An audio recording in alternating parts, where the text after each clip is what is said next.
El tratado no fue tal, fue una tregua.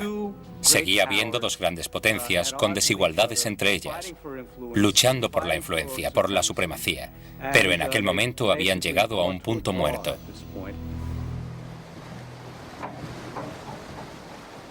El 18 de mayo de 1803, cuando Gran Bretaña declaró la guerra a Francia, pocos fueron los sorprendidos.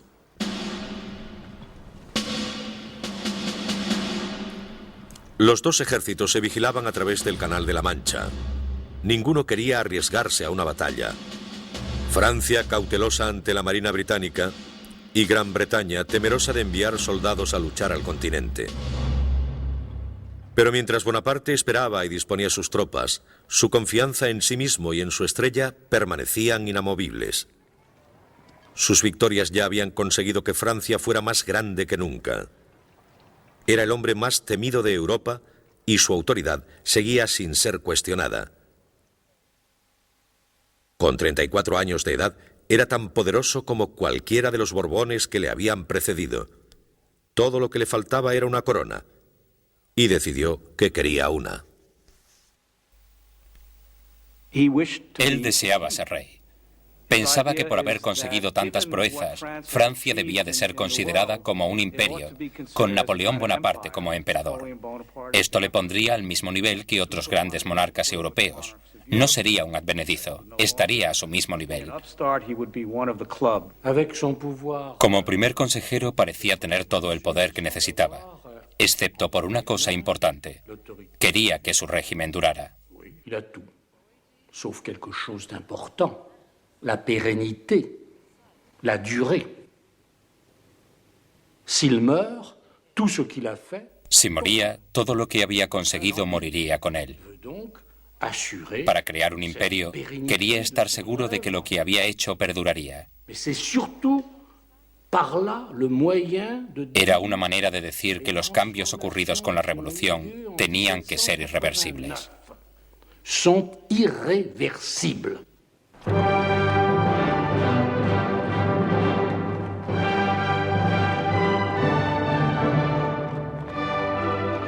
El 2 de diciembre de 1804, la procesión imperial se abría paso hacia París. Una proclamación del Senado y el voto de la gente, ambos amañados por el propio Bonaparte, le habían proporcionado lo que quería.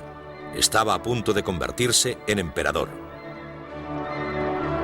En cuanto un hombre se hace rey, se aparta del resto de los hombres, decía Bonaparte. Siempre he creído que la idea de Alejandro Magno de aparentar descender de un dios estaba inspirada en el instinto de la auténtica política. A pesar del frío, 500.000 de entusiasmados espectadores se alinearon en las calles. El propio Bonaparte había planeado meticulosamente cada detalle.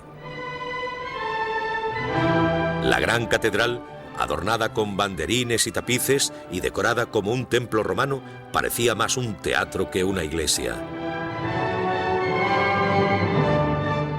Pero Bonaparte quería que su ascenso brillara con un aura religiosa. El Papa había venido desde Italia para santificar el acontecimiento. Tuvo el ingenio de conseguir que el Papa fuera a París, lo que le daba un aire sagrado.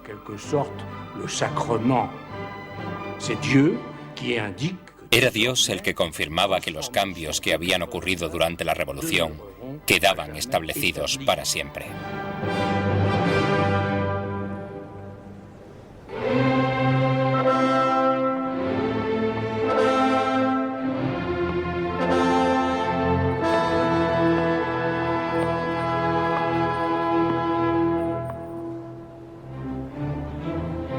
Lentamente Bonaparte y Josefina recorrieron el camino hacia los dos tronos que les aguardaban.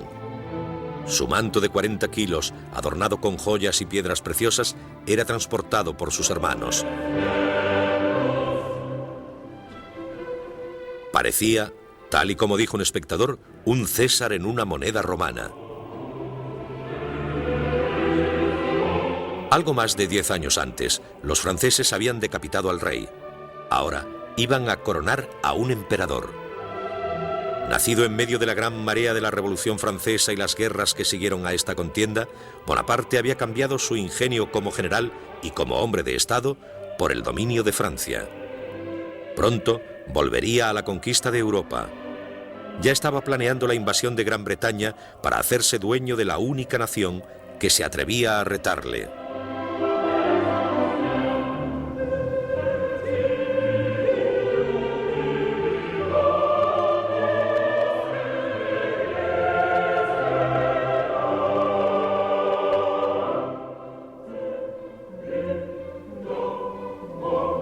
Bonaparte alzó la corona imperial con seguridad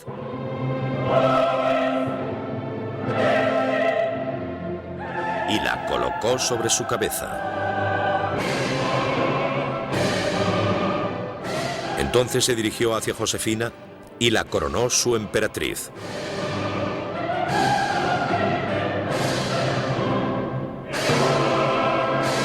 Soy el instrumento de la providencia, dijo Napoleón. Ella me utilizará mientras yo cumpla sus designios. Después me romperá como a un cristal.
Imperios.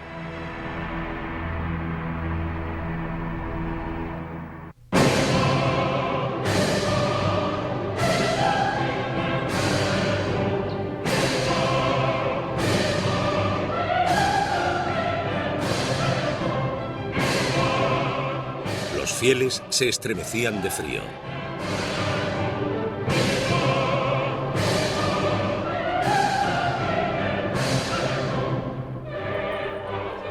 En Notre Dame resonaba el eco de 400 voces e instrumentos musicales.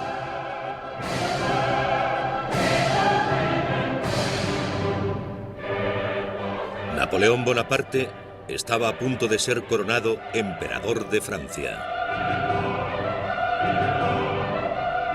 Si tengo alguna ambición, decía, es tan innata, está tan íntimamente relacionada con mi existencia, que es como la sangre que circula por mis venas.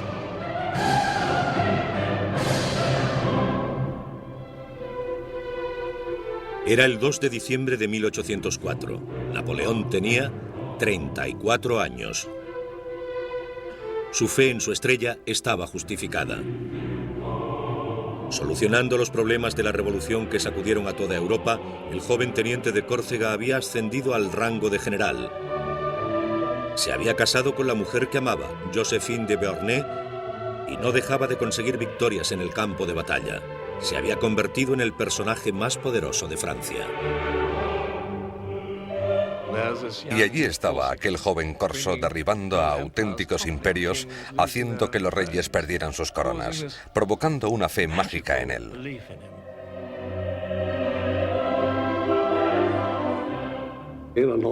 Tenía una gran presencia, una intensidad arrolladora, como una bomba a punto de estallar cuando entraba en una habitación.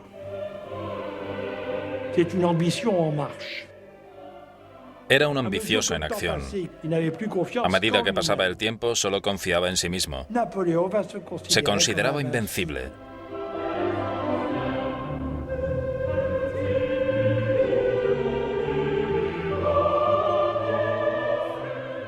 Napoleón subió solo los escalones hasta el altar.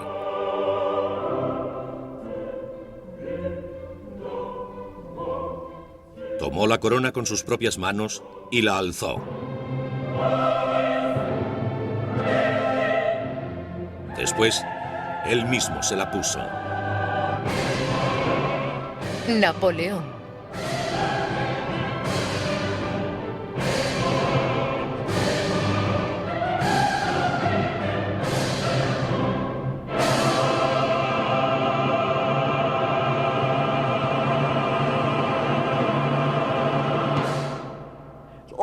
Es casi increíble. Un pequeño corso bueno en matemáticas, pero en nada más. Su padre era un abogado inteligente, que se convirtió en emperador de Francia. Sacó lo mejor de él. Es una historia maravillosa. Capítulo 3. La cumbre de la grandeza. A comienzos de 1805, Napoleón planeaba cruzar el Canal de la Mancha e invadir Gran Bretaña con 2.000 barcos y 200.000 soldados.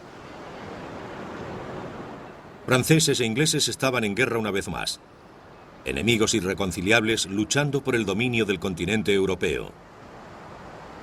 Creo que Napoleón se dio cuenta de que si cruzaba el canal tenía muchas posibilidades. Probablemente estuvo en lo cierto. Los ingleses no tenían ejército. Era un ejército patético y Napoleón parecía invencible. Como él mismo dijo, si soy el amo del canal durante 6 horas, seré el amo del mundo. Te llevaré a Londres, le dijo a su emperatriz Josefina. Quiero que la mujer del César moderno sea coronada en Westminster. Para los británicos, Napoleón parecía capaz de las más fantásticas hazañas. Podía volar sobre el canal o excavar un túnel bajo él. Como si del hombre del saco se tratase, Bonnie, como le llamaban, podía llegar en cualquier momento. Los ingleses le menospreciaron. Las caricaturas de la época eran feroces.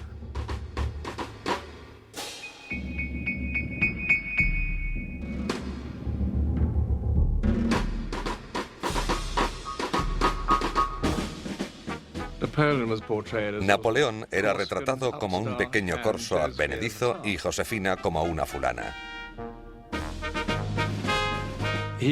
Era un enano enfrentándose al gran poder del sistema británico. Por otra parte, las madres le decían a los niños por la noche, si no rezas tus oraciones, Bona vendrá a por ti.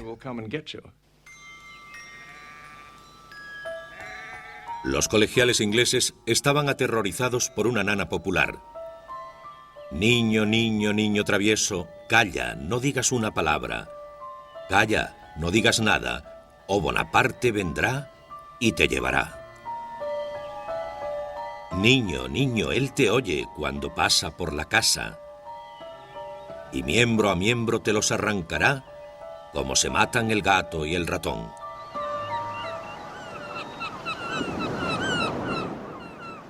Pero Napoleón necesitaba barcos para cruzar con sus hombres el canal, y su flota no igualaba a la inglesa, la fuerza marítima más poderosa del mundo. La Marina Real siempre estaba allí y Napoleón decía desesperado, vaya donde vaya, siempre me encuentro con la Marina Real. En agosto de 1805 se dio cuenta de que no podía invadir Inglaterra todavía.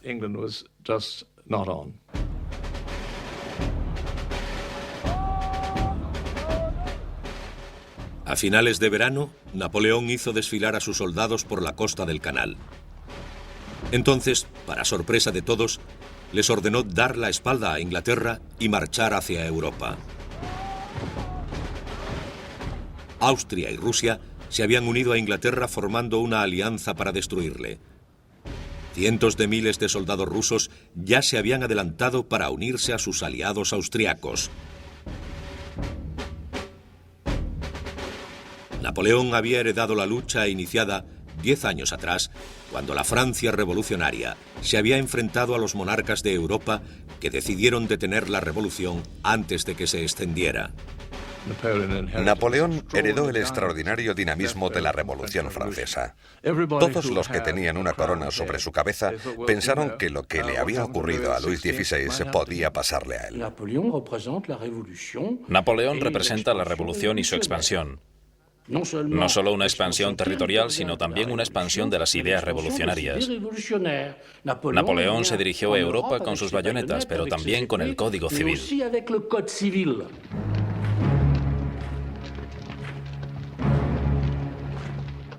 Cansados después de tantos meses de espera, sus soldados estaban ansiosos por luchar.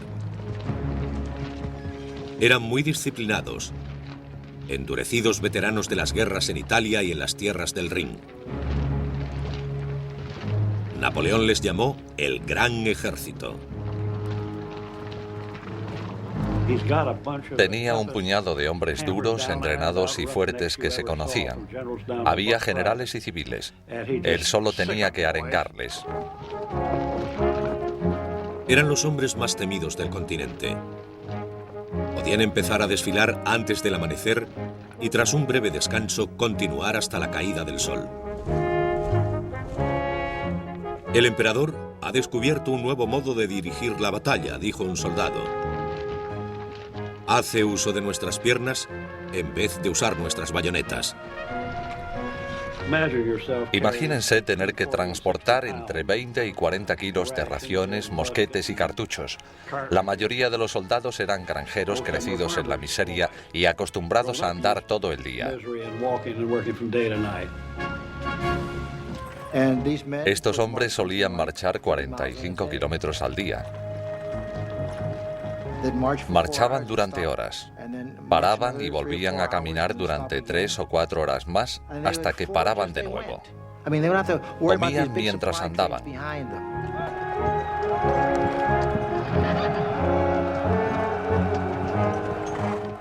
El Gran Ejército presentaba una visión impresionante.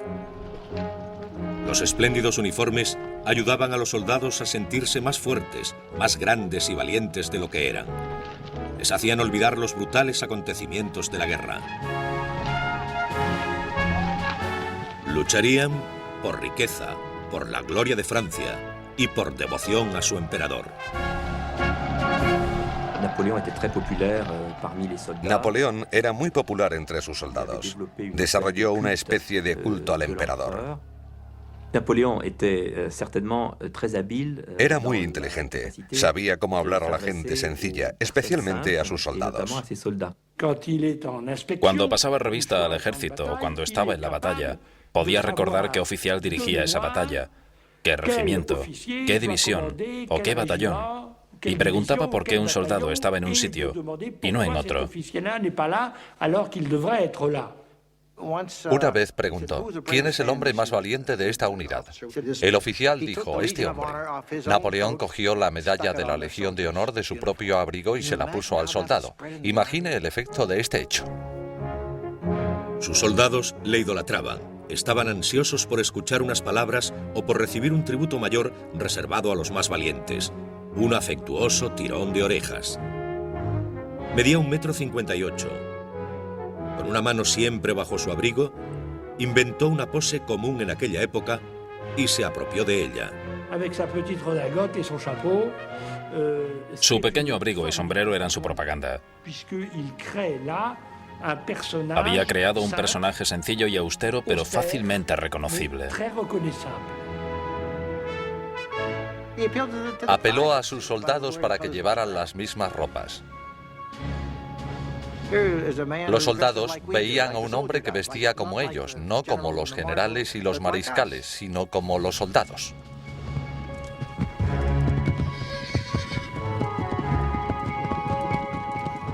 Napoleón guiaba a sus hombres con mano dura, pero él seguía el mismo ritmo. Podía montar a caballo durante 10 horas seguidas. A menudo comía montado en el caballo. Dormía en una pequeña tienda de campaña o bajo las estrellas, tumbándose en su saco de dormir a las 8 y levantándose tan solo unas horas después para pasar el resto de la noche estudiando informes y planeando estrategias. Y todavía encontraba tiempo para escribir a Josefina, recordándole su amor y rociándola de besos por todas partes.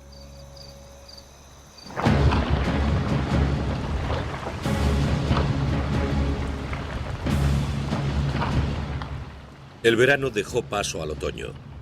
Los soldados de Napoleón se adentraban cada vez más en Europa.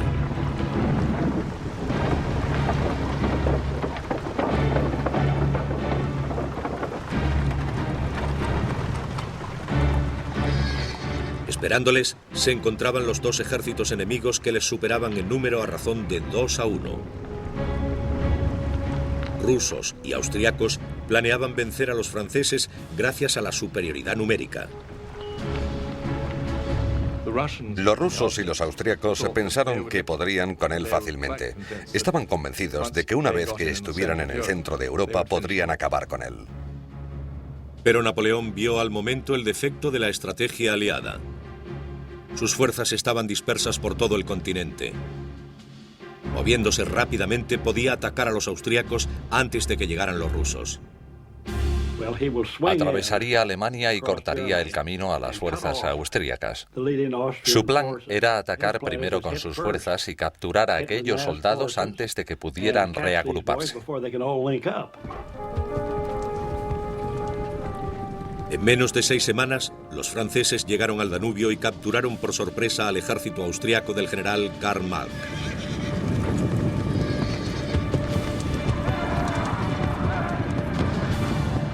Mientras su enemigo dudaba, Napoleón hacía el ataque decisivo.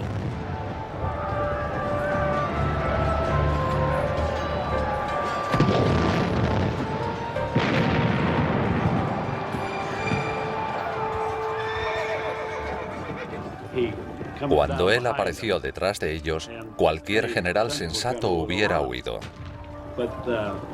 Pero el general austríaco Mack decidió luchar y mantuvo su posición, por lo que Napoleón le rodeó con su ejército y le aisló, obligándole a rendirse en cuestión de días.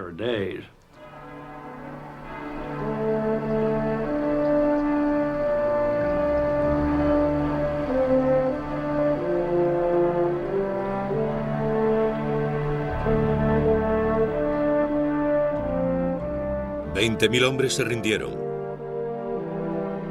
Mack había perdido a casi todo su ejército.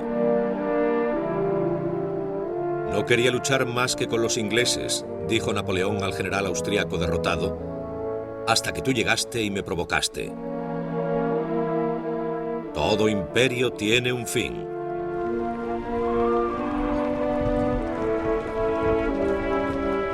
Ahora nada se interponía entre Napoleón y Viena. Creo que me he exigido demasiado, mi querida Josefina. 8 días bajo la lluvia con los pies fríos me han servido de poco, pero tengo que cumplir mi objetivo. He destruido al ejército austriaco.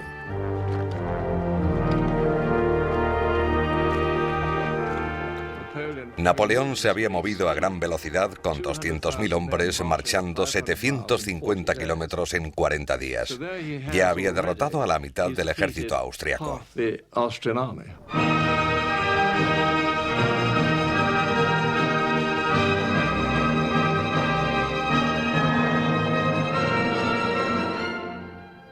El 14 de noviembre, Napoleón llevó a sus soldados a Viena, capital del Imperio austriaco.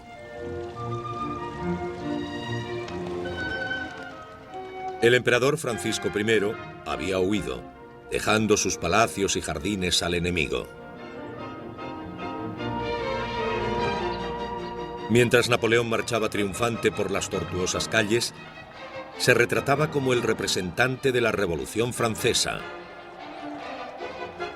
un símbolo de la libertad y la Ilustración.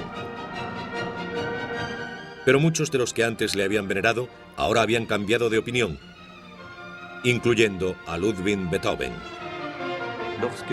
Cuando Napoleón decidió coronarse emperador, Beethoven le denunció por vulgar, una persona que se había rebajado al nivel de un rey ordinario. Beethoven había dedicado su tercera sinfonía al primer cónsul Bonaparte. Ahora había borrado su nombre con furia. El emperador Napoleón dijo: no es nada más que un simple mortal.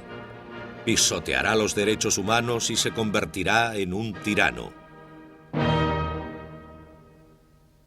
2 meses antes, Napoleón había acampado cerca del Canal Inglés. Ahora los vieneses le entregaban las llaves de la ciudad. Pero su triunfo se ensombreció por un desastre.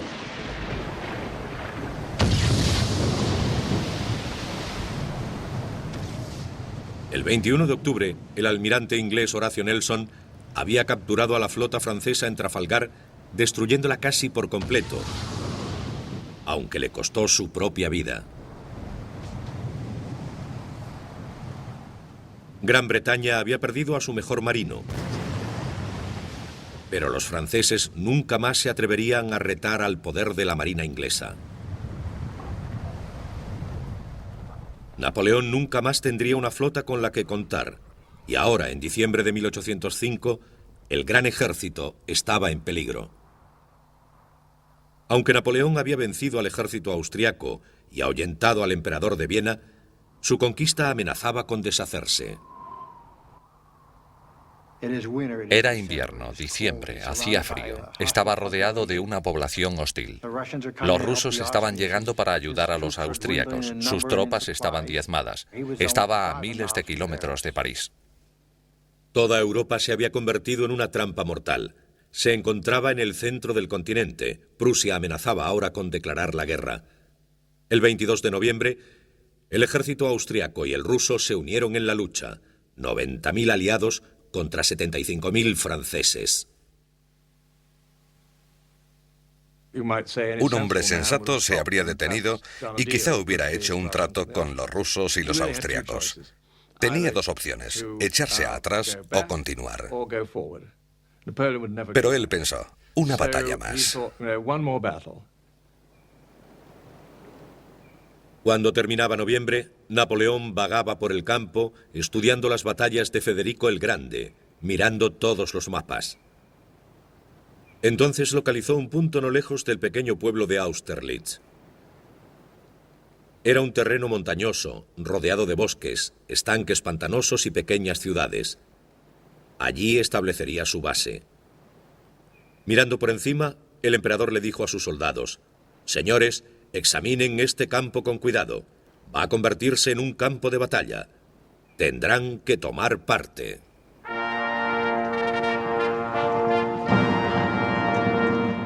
«70.000 soldados rusos también tomarían parte, dirigidos por el propio zar Alejandro.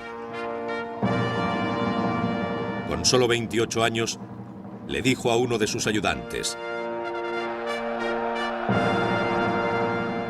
«Estoy ansioso por experimentar y ganar una batalla».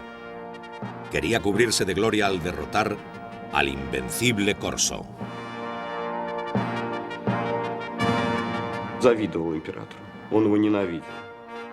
Alejandro I odiaba a Napoleón. Estaba celoso de él. Era un emperador ruso nacido para heredar la monarquía más grande del mundo y había hecho muchas menos cosas que Bonaparte. Tenía un lado místico y pensaba que el destino le había enviado esa misión para organizar Europa y ganar la revolución. Eso le proporcionó cierta fuerza, pero también le hizo imprudente. Vanidoso y con poca experiencia, el joven zar era un objetivo fácil para uno de los mejores estrategas que el mundo haya visto jamás.